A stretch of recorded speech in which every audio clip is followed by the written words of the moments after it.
الأسبوع الأول ليك في البلد ده اللي بيحدد أنت جاي تشتغل ولا جاي تتفسح. أول أسبوع ليك في الإمارات هو أخطر أسبوع. الناس اللي عادة بتنجح هي اللي بتبدأ صح، مش هقولك من أول أسبوع ولا أول يوم، اللي بتبدأ صح من أول ساعة، واللي بيضيع غالبا بيبقى بسبب أول يوم. أول ما تنزل من المطار انسى فكرة إنك مسافر وابدأ فكر انك نازل تشتغل. هتعمل ايه؟ اول حاجة رقم واحد خط الموبايل. اول حاجة هتعملها لازم تشتري خط موبايل اماراتي، مش بس عشان تتصل، ده كمان مطلوب عشان التقديم على شغل. ما تشتريش خط من المطار، انزل الاول البلد وافهم وبعدين اشتري خط من اي محل هناك، وخلي عندك رقم محلي وسجله على كل مواقع التوظيف. رقم 2 السكن.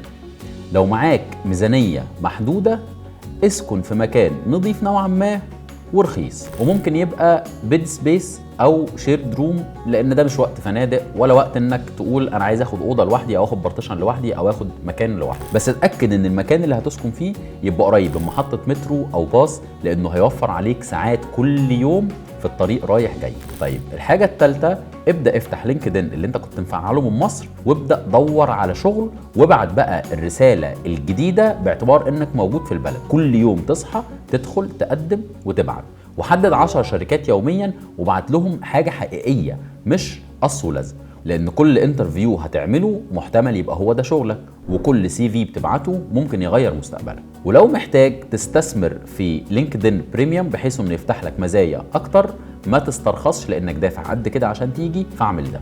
الحاجه الرابعه اللي بعد كده انزل الشارع. الاعلانات الاونلاين مش كفايه، انزل بنفسك وامشي على الشركات اللي في مجالك وخبط على باب كل شركه، وخد معاك نسخه من السي في رقميه. يعني انا من رايي بلاش تاخد السي في الورقي المكتوب ده، ممكن تاخده معاك بس يبقى معاك يعني زي QR كود او حاجه السكرتاريه هناك عملت لها سكان تشوف كل حاجه عن تفاصيلك.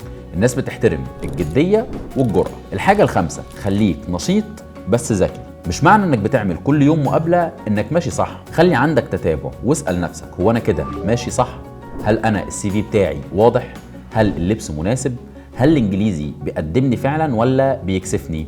وتجنب تماما انك تضيع اي وقت في الخروجات، او انك تعتمد على حد يعمل لك اي حاجه، او انك تستنى الحظ، او انك تستنى ان الفرصه تجيلك بدل ما انت تروح لها. الاسبوع ده اما هيديك دفعة العمر او هيخليك تحجز تذكرة وترجع قبل حتى ما فيزا السياحة بتاعتك تخلص. في الفيديو اللي جاي هقولك ازاي تدور على شغل صح وتفهم لعبة السوق من جوه مش من جروبات الفيسبوك.